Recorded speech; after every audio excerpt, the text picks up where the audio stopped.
hard can this be? The ruler drops at a random moment, and I catch it. What's the big deal? What could go wrong? Whatever you do, try this at home. Yep, definitely try this at home. Yeah, it's kind of fun.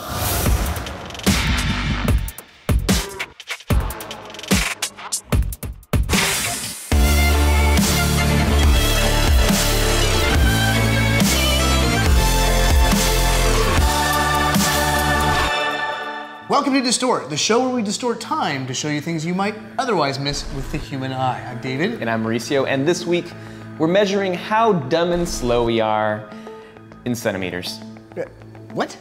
So we're gonna do a little trick today, and the idea is I have a $20 bill here. Thank you. And I haven't given it to you, why are you thanking me? You can, however, keep it if you can catch it. Easy. All you gotta do is catch it. Easy. Here we go. Real easy. Yeah, real easy. Okay. All right. All right. Oh my God. Most people have an average delayed response of about 190 milliseconds to detect and respond to visual stimulus. And the bill travels past your fingers faster than 190 milliseconds. So we're gonna help you out a little bit. All right. We've got a ruler. Now, a typical ruler is actually gonna be long enough for people to catch, but it's also gonna offer us a way to sort of benchmark people's performances. In Jackie's case here, it took her about 14.5 centimeters to catch it. So when we filmed this at 400 frames per second, it kind of illustrates just how idiotic we all look. Therefore, we got PhD, MD neurologist Adam Gazzley to kind of explain why our brains seem to function kind of stupid slow. In technical layman's terms, what's going on from how the brain identifies that they need to take an action to the action happening? It's a complicated process. It seems very straightforward because you're observing, one act. But the reality is that there are many different processes in the brain that allow you to do that. So I'd say if you laid out all the sequences, it would be anticipation, so they're ready, maybe a motor sequence already ready to fire. Then the sensation comes in, which is just the retina picking up the information that has started moving. Then the perception, which is really an interpretation of what's happening, and that happens in the visual parts of the brain. The prefrontal cortex, the front part of your brain, is involved in the decision-making process of actually, okay, go ahead and grab it. The premotor cortex sort of defines the sequence. The motor part of your brain, which is in the middle, will then send a signal down your spinal cord, which will tell the muscles to grab. So, there's a lot of processes. So this is several hundred milliseconds in order to have an action like that. It almost feels like Mother Nature made us using Rube Goldberg techniques. And one of the cooler things that Adam explained to us is that our brains are essentially functioning in the future when anticipating a movement they need to do, and this ruler test is a perfect example. Because they knew what they were going to be doing, and they knew it was going to fall, they could, in some ways, it's not exactly how it works in the brain, but preload a motor sequence in. Oh, so knowing like, at some point I'm gonna close my, I already know I'm gonna close my fingers, Exactly. I just need to know when to tell myself to close my fingers. Exactly.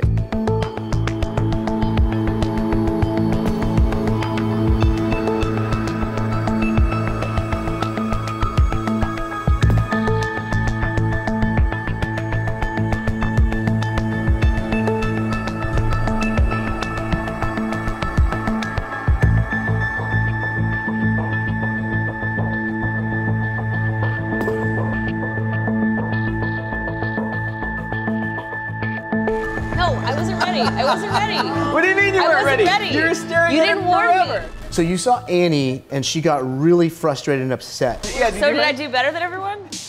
Let me do that again. Lots of things are going to affect performance, right? So one is age. We know that people's response time, especially in tests like this, tend to increase up until like the early 20s, and then they decline fairly linearly across lifespan. That means every year of life you're getting a little slower in something like this. No, let's do this again.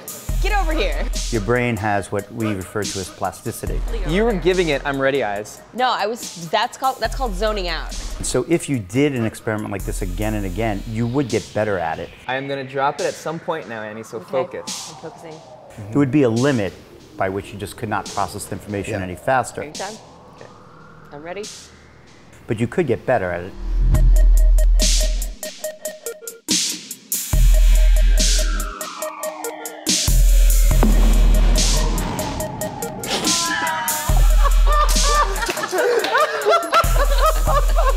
are you ready? Are you ready, Annie? I have work to do. So if you are distracted, if there's something else that's pulling your attention away from that goal, you will also be slower. I just want to let it be known that, I'm very tired right now. Okay. Fatigue certainly impacts things like response time. Like everyone that drives knows that, that you're really not on top of your game when you're fatigued, and it will affect your performance, especially when you're talking about performance like this, which is in the millisecond range. No, I thought it was how close to the top of the ruler you can get without dropping the ruler. That's the hardest. So I was the best, right? That's true. Yes. Good Right? job. Good job, Annie. As you get older, is the word plastic? Yeah, I would say it is.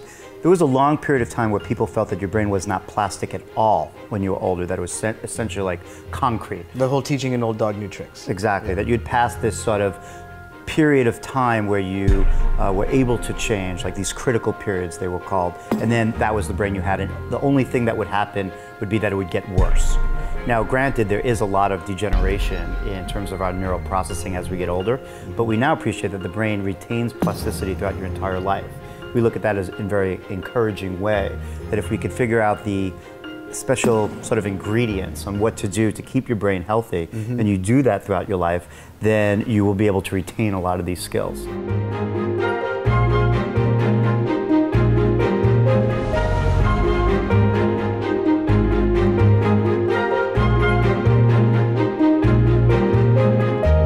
Huge thanks to Dr. Adam Gasley for helping us out in this episode, as well as Revision 3 for participating in our test. Make sure you subscribe here on YouTube, and if you like the show, do us a favor, head over to iTunes and leave a rating and a review. I'm David. And I'm Mauricio, and we'll see you next week. We've been reading the vocal minority of you who don't want to see all the science talk. You just want to cut to the chase and get the eye candy, just these slow motion clips themselves. Yeah. Last Rites is a 218-pound robot that competes in the heavyweight class division of robot battles.